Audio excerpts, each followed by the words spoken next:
వచ్చేసరికి మనకు నంద్యాల డిస్ట్రిక్ట్ హాస్పిటల్లో ముఖ్యంగా అన్ని ఇప్పుడు వైద్య సేవలు టెర్షియరీ కేర్ అంతా బాగుంది కాబట్టి ముఖ్యంగా అందరూ ప్రైవేట్ కన్నా గవర్నమెంట్ హాస్పిటల్కే పోవడం చాలా మంచిది కాబట్టి దీన్నే సద్వినియోగం చేసుకొని ఏం గవర్నమెంట్ హాస్పిటల్ పోతే ఏం పట్టించుకోలేదని అనుకోకుండా మీరు అందరు ప్రజలు దీన్ని యూజ్ చేసుకోవాలని నేను కోరుకుంటున్నాను.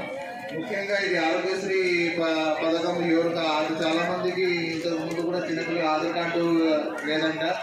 అందరూ ఆధార్ కార్డు చేసుకుంటే మీకు రేషన్ కార్డులు ఎక్కుతుంది, మరియు ఆరోగ్యశ్రీ కార్డులో కూడా మీ పేరు ఎక్కుతుంది.